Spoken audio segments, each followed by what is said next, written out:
medios de comunicación que nace de un diferendo empresarial entre dos empresas que pugnaban por la compra de otra tercera, y a partir del cual, en realidad, al comprarlo el diario El Comercio o el grupo del Comercio, el otro grupo dice, hay una concentración. Y entonces eso es una amenaza a la libertad de expresión. ¿Qué hubiera ocurrido si en realidad Epensa la podía comprar la República? Ahí sí sería distinto. ¿Solamente el gran concentrador es el Comercio? Y aquí ya viene la discusión, en fin, de cuántos periódicos hay, cómo funciona la prensa, en fin. Ahora, a eso hay que añadirle, pues, que se procura una intervención del gobierno, por lo menos en lo que ha dicho el presidente, parece que sí está interesado en el asunto, e incluso ha ido más lejos. Dice, debe discutirse en el Congreso, cosa que no dijo IPIS. IPIS lo que dijo es un debate, y efectivamente puede haber un debate académico, puede haber un debate funcional, etcétera, pero eso ya en respecto a la opinión pública, que es la que está finalmente más interesada, se supone, en el asunto. Doctor Manuel Pulgar, muy buenos días, gracias por atendernos. Y a ver, ¿cómo evalúa usted el curso de estos acontecimientos? Que efectivamente, pues para algunos es preocupante, para otros simplemente es un alivio, una forma de imaginar que se puede tocar otro tema y olvidarnos de Óscar López Meneses, en fin, hay interpretaciones por todos lados. ¿Cómo estás, Raúl? Muy buenos días y un feliz 2014. No había hablado con usted, para todos los oyentes de RTP también. Igualmente, muchas gracias. Mira, Raúl, yo creo que estuve escuchando la entrevista al congresista Eguren. Yo personalmente creo que se están confundiendo niveles. Y yo creo, y voy a ser muy breve, que aquí hay 5 niveles que son distintos y que cada uno puede verse con mucha objetividad y mucha claridad. En primer lugar, el tema vinculado al diario El Comercio es algo que ha sido judicializado por un recurso de amparo presentado por 8 periodistas muy destacados que entienden que con eso puede estar violándose el derecho a la información plural. Ese es el sustento de este recurso de amparo, que tiene 2 instancias, que puede llegar al Tribunal Constitucional bajo una forma de agravio constitucional, que todos los peruanos saben que el Poder Judicial, primero, tiene su dinámica y segundo, no tiene ningún nivel de intervención del Poder Ejecutivo. Evidencia de eso son las sentencias del Tribunal Constitucional sobre el caso de los fondos de la reforma agraria y ahora recientemente sobre las remuneraciones judiciales. Y eso seguirá, como dicen los abogados, por cuerda separada, y me parece correcto porque cada ciudadano tiene derecho a plantear las acciones judiciales que estime conveniente y debe acatar las sentencias que el Poder Judicial o el Tribunal Constitucional tiene. Pero hay un segundo nivel, y el segundo nivel es el debate. Yo creo que nunca uno puede negar la posibilidad de debatir un tema que, claro, coincide con el tema de la compra de Epensa, pero es un debate absolutamente relevante. Y los debates pueden darse en distintos niveles, en foros académicos, como dices tú, seminarios, puede darse en los medios, pero también puede darse en el Congreso. Es absoluta libertad del Congreso que así se haga.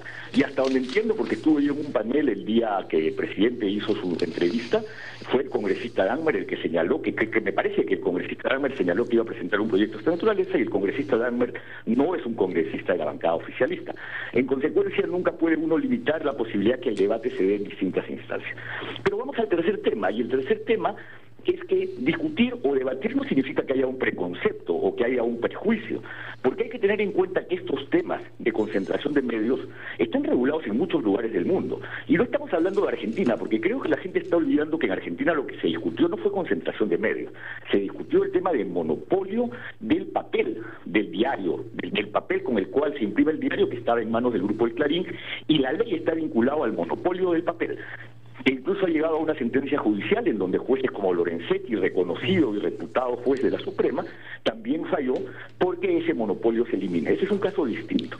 Pero países como Francia tienen el límite del 30% de propiedad de medios, tanto a nivel nacional como regional. Gran Bretaña tiene el límite del 20% para el caso de lo que se llama propiedad cruzada de medios, es decir, si tú eres de un medio televisivo no puede ser más del 20% de un medio escrito. Ahí hay toda una regulación en el caso de Gran Bretaña. Pero esto me lleva, y te llevo terminando, a un cuarto tema, que es el tema que siempre ha sido, Raúl, siempre ha sido una cuestión de Estado la discusión sobre monopolios. Y ahí discrepo fuertemente con el congresista Eguren, que habla de bienes públicos y bienes privados. Porque si ustedes recuerdan la gran discusión sobre el tema de concertación de los polleros, ¿acaso los pollos no son un bien privado? Y sin embargo Indecopi intervino porque consideró que hay una concertación de precios. En Chile se discutió el monopolio, que podría significar, al final se dijo no, la compra de LAM por TAM o viceversa, que ha generado esta línea aérea, esta gran línea aérea que se llama la TAM. Hoy día, ¿por qué se está vendiendo Strata? Porque el Ministerio de Comercio chino considera que Glencore, si si quería comprar Estrata tenía que vender las Bambas, y le impuso, y en septiembre de este año se tiene que vender las Bambas. Rockefeller en 1911 tuvo que dividir Standard Oil en 34 empresas de petróleo, Chevron, Exxon, Mobil y muchas otras. Entonces las discusiones sobre monopolios han sido siempre unas discusiones de Estado. El presidente tiene todo el derecho de pronunciarse sobre el tema porque es una discusión legítima. Ahora, y una discusión que no debe asustar a nadie. Ministro, ¿y está bien que el presidente se pronuncie en Palacio de Justicia sobre un asunto judicial que está siendo debatido, que está en trámite, donde probablemente el juez haya estado ahí entre el público asistente? Bueno, el presidente está en un acto que tiene que ver con inauguración del año judicial, no está en una audiencia judicial. Es un acto protocolar de inauguración y el presidente obviamente puede dar entrevistas en distintos lugares, fuera del Palacio de Justicia, dentro del Palacio de Justicia. No creo que esa cuestión de forma esté predeterminando o esté intentando influir de ninguna manera. El presidente siempre que va a dar declaraciones va a ser reconocido como el presidente de la República. Porque pero ahí la dificultad, ministro, es legítima. La dificultad es justamente separar, como usted nos ha mencionado, el asunto, ¿no? Entre un asunto judicial y un asunto de libertad de expresión, porque uno de los que propone esta acción de amparo es el dueño del grupo de medios que no pudo comprar Epensa. Entonces, ¿cómo separar? Si es la misma persona que está en los dos escenarios. Pero yo creo que lo ha separado claramente, porque acaso el presidente se ha pronunciado sobre la acción de amparo, o el recurso de amparo, que es el nombre correcto ahora. El presidente se ha pronunciado sobre el debate, y ese es un tema distinto. El recurso de amparo seguirá su curso en el Poder Judicial, y estamos hablando de 3 instancias, estamos hablando de 2 y eventualmente una tercera. Cuando el recurrente no encuentra amparo, puede llegar al Tribunal Constitucional. Eso seguirá por su lado, y el presidente sobre ello no se ha pronunciado. El presidente lo que se ha pronunciado sobre un debate, yo considero que ese debate es absolutamente legítimo. Ese debate se ha dado en muchos lugares del mundo, y no debemos confundir, y vuelvo a repetir, las discusiones sobre monopolio o concentración de medios son fundamentales. Porque vamos un segundo al tema del artículo constitucional. El artículo constitucional del 61 prohíbe la exclusividad, el monopolio y el acaparamiento. Hoy estamos hablando que esta compra significa el 70 y tantos %, casi el 80%. ¿Qué les parece si les pregunto, están ustedes de acuerdo si se compra el 100%? ¿Estaríamos todo el país de acuerdo que solo un propietario, como persona jurídica o como persona individual, tenga el 100% de la prensa escrita? Porque entonces ahí llegamos a la discusión real. Bueno, ¿qué queremos como país? ¿Vamos a discutir o no el acaparamiento? ¿Es relevante para el país discutir el acaparamiento de prensa escrita, por más bien privado que sea? Porque esa discusión no viola la libertad de empresa, no viola la libertad de prensa. Hay que distinguir, porque el día que si tuviésemos el problema del 100%, probablemente más de una voz cambiaría y diría, oye, sí, pues 100% de toda la prensa escrita en manos de una persona jurídica no nos gusta. Ministro. Y en consecuencia el debate es relevante. Claro, ministro, buenos días. Pero en todo caso, ¿no debió ser el presidente Humala quizás, o no debió pensar quizás un poco más en las implicancias que traería esta declaración? Ya hemos tenido, y usted hizo referencia al congresista Eguren sobre, y también otras opiniones especializadas en el sentido de que esta situación podría generar una especie de temor inclusive a nivel de inversiones en nuestro país. Y además, ¿existe realmente una división en el Ejecutivo sobre este tema? Hablamos al presidente Humala referirse... escuchamos, al presidente Humala referirse sobre este tema. La ministra de la Mujer habla de que no va a haber ninguna propuesta en bancada, lo ponen en el terreno del Congreso. Parece que hubiese ahí una discrepancia, ¿no?, en el propio Ejecutivo respecto a este tema. No, no hay ninguna discrepancia. Las declaraciones de la ministra de la Mujer son en el sentido que desde el Poder Ejecutivo no se ha preparado y no se preparará ninguna propuesta legislativa en ese sentido, y el Congreso tiene su absoluta autonomía. Lo que ella está planteando lo que al día de hoy ocurre en la bancada, pero que yo sepa, y eventualmente el Congreso se le respeta en sus autonomías, no hay desde el oficialismo ninguna propuesta de esta naturaleza, y eventualmente podría venir de cualquier otro congresista, que es una absoluta libertad.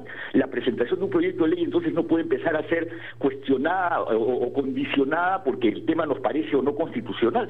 De cuando aquí al Congreso le hemos puesto este tipo de obstáculos en función a lo que la ciudadanía o algunos medios creen respecto a la constitucionalidad o no. El Congreso es el espacio de debate por naturaleza de las cuestiones políticas del país y las cuestiones técnicas del país. ¿Vamos acaso a limitar? O sea, el ciudadano con qué derecho, o un medio de comunicación con qué derecho le podría decir al Congreso, señor, a usted ni se le ocurra debatir eso? Creo que ahí estamos confundiendo las cosas. El Congreso es el espacio por naturaleza del debate. Si alguien quiere presentar un proyecto en ese sentido, tiene todo el derecho a presentarlo. Y esto me lleva a un tema más. El presentar un proyecto de ley no significa que vamos a establecer entonces controles porcentuales, porque, por ejemplo, en algunos países existen agencias, en otros países existen sistemas mixtos, en otros países existen porcentajes. Las consecuencias consecuencias de la manera como uno regula concentración de medios son variadas en distintos lugares del mundo. Y estamos hablando las más sólidas democracias europeas. Gran Bretaña también. En consecuencia estamos hablando de sistemas parlamentaristas que tienen regulado el tema y nadie se raja la vestidura porque este tema sea debatido. ¿Por qué se dejó entonces de lado este asunto en la campaña electoral? Porque eso formaba parte del debate. Cuando se pasó de la gran transformación a la hoja de ruta, se dijo, no, este asunto, que es el mismo que estamos discutiendo ahora, dijo, no va a plantearse durante el gobierno. Porque ahí también se hablaba de pluralidad, se hablaba de concentración, se hablaba de los riesgos para la libertad de expresión. Porque las circunstancias